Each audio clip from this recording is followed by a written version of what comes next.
Melihat Li Tianbao yang tak sadarkan diri, Chen Ping sedikit mengernyit. Dia bisa dengan jelas merasakan bahwa Li Tianbao sengaja tidak melawan dan bahkan tidak bersuara. Pada saat ini, Chen Ping tidak punya waktu untuk memikirkannya, dan segera melarikan diri dari mansion Tuan Kota bersama Niu Ben.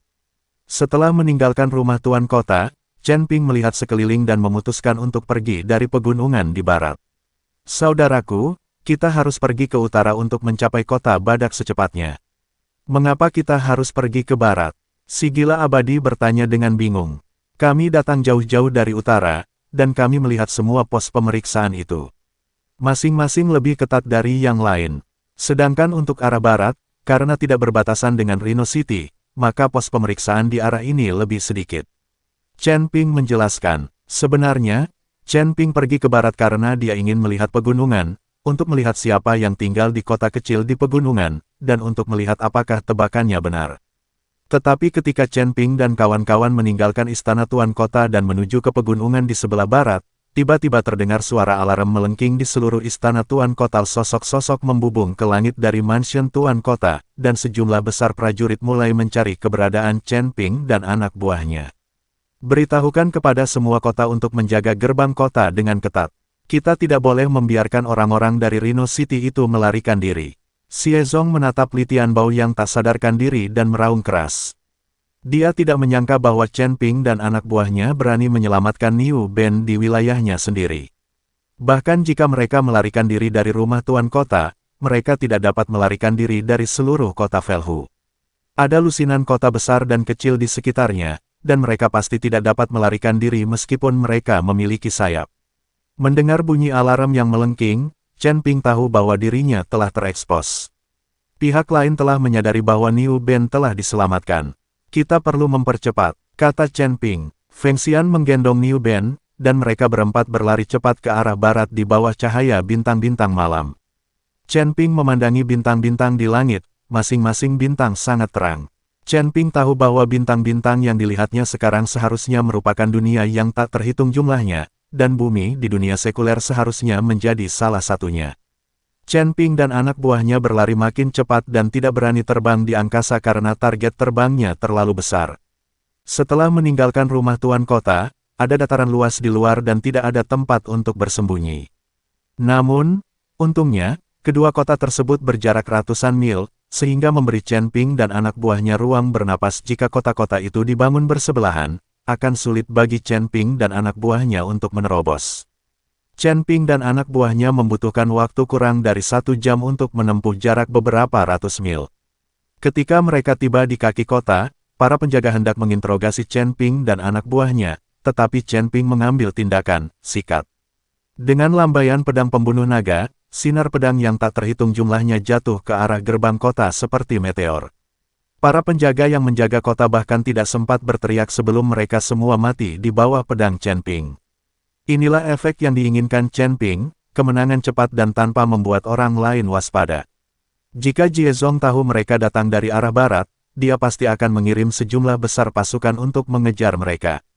Berjalan, setelah Chen Ping membunuh penjaga di gerbang kota dengan satu pedang, dia melompat tanpa ragu-ragu dan terbang melintasi kota. Dengan cara ini, Chen Ping terus membunuh penjaga gerbang kota di depan, sementara Feng Xian dan Bai Yi melindungi Niu Ben. Mereka bergegas melewati beberapa kota berturut-turut, dan pada saat ini, langit berangsur-angsur cerah. Saat dia melihat pegunungan semakin dekat, Chen Ping menjadi semakin gugup. Sekarang fajar telah menyingsing, aku yakin Jie Zong sudah mengetahui arah pelarian mereka. Diperkirakan ada sejumlah besar pengejar di belakang mereka sekarang. Saya ingin tahu ada berapa banyak kota di depan. Bai Yi sedikit mengernyit. Siapa peduli, kami akan mengambil sebanyak yang kami bisa. Kami sudah melewati banyak kota. Kota Feiyu ini hanya memiliki satu kota utama yang kuat, kota-kota lainnya hanyalah sampah. Kata sang dewa gila. Lagi pula, malam itu, Chen Ping menyelesaikan setiap masalah hanya dengan satu pedang, tanpa penundaan, yang membuat Feng Xian berpikir bahwa kekuatan kota-kota lain di kota Feiyu sangat buruk. Jangan ceroboh, ayo pergi, Chen Ping berkata demikian, dan mereka berempat melanjutkan perjalanan mereka. Namun tak lama kemudian, kota lain muncul di hadapan mereka, tetapi kota ini jelas jauh lebih besar.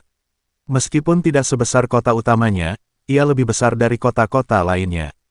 Yang terpenting gerbang kota tertutup rapat, dan di sekelilingnya diselimuti kabut abu-abu kecoklatan, sehingga tidak dapat melihat gerbang kota dengan jelas.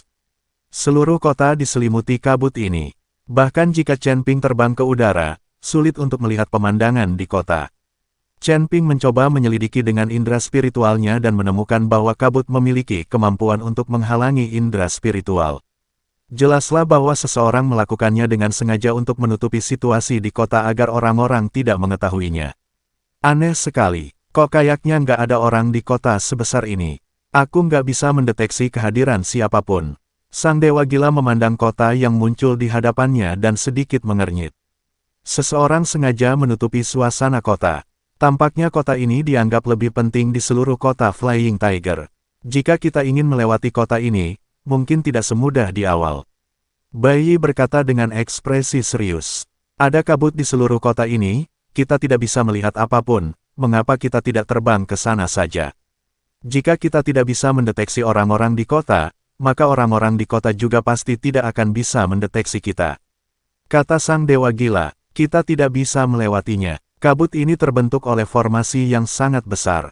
Bahkan jika kita terbang di atasnya, kita akan tetap ketahuan. Kita hanya bisa melakukannya selangkah demi selangkah sekarang. Kita harus menghancurkan pembentukan kota ini terlebih dahulu, kalau tidak kita akan berada dalam posisi pasif. Chen Ping memutuskan untuk menghancurkan formasi kota di depan mereka terlebih dahulu, jika tidak, mereka tidak akan mengetahui situasi di kota tersebut, sementara pihak lain mengenal mereka dengan baik. Jika ini yang terjadi, itu akan menjadi sangat pasif. Ketika Chen Ping dan rekan-rekannya tiba di kota, mereka mendapati tidak ada seorang pun yang menjaga gerbang. Tampaknya mereka benar-benar ingin menciptakan kota mati. Namun, Chen Ping tahu bahwa tidak mungkin ada kota mati di seluruh wilayah kota Feihu. Chen Ping menatap gerbang kota tinggi di depannya, dan perlahan matanya bersinar dengan cahaya merah redup. Ini Chen Ping yang membuka mata Tianming. Jika Chen Ping berhasil menghancurkan formasi besar ini sesuai aturan, mungkin akan memakan waktu lama. Dan belum tentu bisa dipatahkan, maka sekarang Chen Ping harus menggunakan mata Tianming untuk menguji formasi ini. Berdengung, saat mata Tianming terbuka, penglihatan Chen Ping berubah drastis. Mata Tianming terbuka, dan kabut yang awalnya berwarna abu-abu kecoklatan perlahan menghilang di mata Chen Ping. Saat mata Tianming terus menembus lebih dalam, penglihatan Chen Ping benar-benar menembus gerbang kota dan memasuki kota. Walaupun formasi ini menghalangi aura dan tidak dapat dideteksi dengan indera spiritual, ia tidak mampu menghentikan mata langit. Chen Ping menoleh dan mendapati tidak ada seorang pun di seluruh kota, yang ada hanya prajurit berbaju zirah. Prajurit yang tak terhitung jumlahnya berbaris berpasangan, sebagian berlatih, sebagian berpatroli. Pada saat ini, Chen Ping akhirnya mengerti bahwa kota di depannya, yang tampak berbeda, bukanlah sebuah kota sama sekali. Harus dikatakan bahwa itu adalah barak besar kota Feihu. Para prajurit lapis baja itu dilatih di tempat ini dan kemudian diangkut ke berbagai kota. Pada saat ini, Chen Ping menjadi gugup dan berlari ke sana kemari, dan benar-benar berlari ke tempat yang paling berbahaya. Menyingkirkan mata langit, Bai Yi berbisik, menantu laki-lakiku tersayang, bagaimana? Bisakah Karnu menghancurkan lingkaran sihir di kota ini? Tidak rusak, ayo kita pergi ke tempat lain. Setelah Chen Ping selesai berbicara, dia berbalik dan pergi. Kakak, apa yang kamu lakukan? Kamu takut? Feng Xian mengejar Chen Ping dengan bingung. Chen Ping tetap diam, wajahnya penuh ketegangan. Jika mereka membuat para prajurit di kota itu khawatir, akan sulit bagi mereka untuk melarikan diri. Menantu laki-lakiku tersayang, jika kita melewati tempat ini, aku khawatir kita harus berjalan jauh dan bertemu pos pemeriksaan lainnya. Bai Yi berkata pada Chen Ping. Kita sudah ada di sini dan pegunungan berada tepat di depan kita. Jika kita mengambil jalan menutar, kita akan membuang-buang waktu. Kita harus mengambil jalan memutar. Ini bukan kota sama sekali, tetapi barak besar yang dipenuhi tentara bersenjata lengkap, mungkin puluhan ribu orang. Chen Ping mengikuti Bai Yi dan Feng Xian dan berkata, ambil jalan memutar sekarang. Ketika Feng Xian dan Bai Yi mendengar ini, mereka berlari lebih cepat dari Chen Ping. Untuk melewati kota dan memasuki pegunungan dari arah lain, Chen Ping dan rekan-rekannya berjalan ratusan mil lagi. Namun tak lama kemudian, kota lain muncul di hadapan mereka namun, kota ini jelas jauh lebih kecil, dan di atas gerbang kota berdiri sejumlah besar prajurit berbaju besi hitam. Chen Ping dan anak buahnya baru saja mendekati kota, dengan jarak ratusan mil yang masih harus ditempuh, ketika mereka melihat sejumlah besar prajurit terbang keluar dari kota. Para prajurit ini langsung menuju ke tempat Chen Ping dan anak buahnya berada. Cepat sembunyikan napasmu. Siapa yang membocorkannya? Chen Ping terkejut ketika melihat ini. Mereka jelas-jelas menyembunyikan aura mereka, jadi mustahil bagi mereka untuk ditemukan oleh para prajurit dari jarak sejauh itu. Ini aku, kata Niu Ben dengan sedikit malu.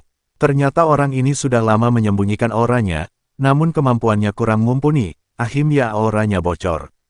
Melihat ini, Chen Ping hanya bisa melambaikan tangannya, dan sebuah penghalang muncul, menghalangi napas beberapa orang, dan kemudian dia dengan cepat meninggalkan posisi semula. Sejumlah besar tentara mengepung tempat Chen Ping dan anak buahnya memulai, tetapi mereka tidak menemukan siapapun. Carilah mereka, mereka tidak bisa lari jauh. Kapten Zanbing segera memerintahkan anak buahnya untuk mencari kemana-mana. Chen Ping dan anak buahnya memanfaatkan fakta bahwa kota itu kosong dan mencoba untuk menyerbu kota dengan cepat. Tetapi ketika Chen Ping dan anak buahnya diam-diam tiba di kaki kota, tiba-tiba sekelompok tentara lain bergegas keluar dari kota. Kali ini, tidak ada pihak yang menduganya dan mereka bertemu seperti inil sikat. Chen Ping bereaksi cepat dan mengayunkan pedang pembunuh naga seketika, dengan ribuan energi pedang menebas ke arah prajurit di depannya. Para prajurit ini bahkan tidak punya waktu untuk bereaksi dan semuanya tewas tragis di tempat. Chen Ping kemudian menggerakkan api di telapak tangannya, lalu ia menyalakan api dan membakar mayat-mayat itu menjadi abu. Begitu banyak mayat yang tergeletak di gerbang kota akan segera ditemukan. Sekarang Chen Ping sudah menghancurkan mayat-mayat itu dan menutupi semua jejaknya, butuh waktu bagi pihak lain untuk menemukannya. Berjalan, beberapa orang terbang ke langit dan langsung menyerbu kota. Karena tidak ada prajurit yang menjaga tempat itu, tidak ada seorang pun yang memperhatikan keberadaan Chen Ping dan teman-temannya. Setelah melewati kota ini, pegunungan akhirnya terlihat. Pegunungan yang berjajar rapi itu tampak membentang sejauh mata memandang, dan ukurannya berkali-kali lipat lebih besar dari Gunung Tianmo di alam surgawi. Ayo pergi, kota-kota di atas pegunungan ini jumlahnya lebih sedikit. Begitu kita melewati pegunungan ini, kita akan mencapai wilayah manusia binatang lainnya. Kita tidak perlu bersembunyi di sana-sini lagi. Chen Ping melihat pegunungan megah di depannya dan menghela napas panjang lalu berkata, membangun kota di pegunungan membutuhkan tenaga kerja dan sumber daya keuangan yang sangat besar, jadi jika menyangkut pegunungan, ukuran kota Feihu jelas jauh lebih kecil.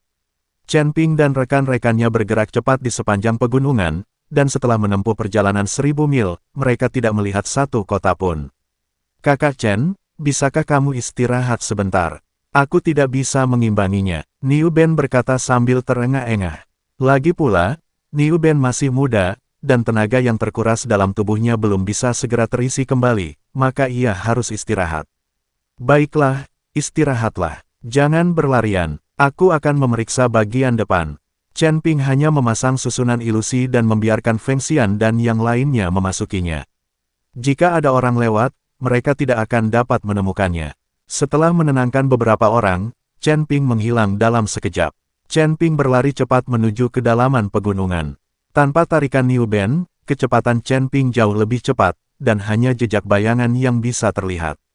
Saat Chen Ping terus masuk lebih dalam ke pegunungan, dua kota segera muncul di depan matanya. Kedua kota ini mencakup hampir seluruh pegunungan, menghalangi jalan mendaki gunung. Hanya ada satu jalur antara kedua kota itu. Kedua kota ini seperti dua pintu. Setelah melihat pemandangan ini, Chen Ping semakin merasa bahwa kota kecil di gunung itu pasti luar biasa dan pasti ada orang penting di sana. Bahkan kota utama tempat Jie Chong berada tidak memiliki dua kota untuk menggemakan pertahanan, dan dua kota yang tiba-tiba muncul sekarang pasti melindungi kota kecil yang tampaknya tidak mencolok di pegunungan. Ada sejumlah besar prajurit yang berjaga di kedua kota ini, dan ada cakram besar di setiap gerbang kota. Chen Ping tidak tahu untuk apa itu digunakan. Tetapi jelas bahwa skala dan kekuatan kedua kota ini pasti lebih kuat daripada kota-kota lainnya. Yang paling penting adalah tidak ada jalan memutar dan mencapai puncak gunung. Apalagi banyak sekali prajurit yang berpatroli di kedua kota itu dan pertahanannya pun sangat ketat. Setelah mengamati sejenak, Chen Ping diam-diam mundur. Bagaimana? Bisakah kita menyeberangi pegunungan dan mencapai daerah suku binatang lainnya? Melihat Chen Ping kembali, Bai Yi bertanya pada Chen Ping. Chen Ping menggelengkan kepalanya dengan serius dan berkata, ada dua kota yang menghalangi jalan di depan. Kita harus melewatinya. Kakak, tidak bisakah kita memutarinya? Sang Dewa Gila bertanya. Tidak, kita harus bisa melewatinya. Jika kita tidak bisa melewatinya, kita hanya bisa kembali, dan kemudian kita pasti akan dikejar, kata Chen Ping. Menantuku tersayang, berapa skala kedua kota ini? Apakah mudah untuk dibobol? Bai Yi bertanya dengan cemas setelah mendengar ini. Tidak mudah untuk menerobos masuk. Pasti ada puluhan ribu tentara di kedua kota ini. Sekarang kami hanya bisa berharap agar informasi mereka tidak berada di tempat yang salah dan kami dapat lolos begitu saja. Kata Chen Ping. Lagi pula, mereka semua adalah manusia binatang, jadi wajar saja jika mereka keluar masuk gerbang kota.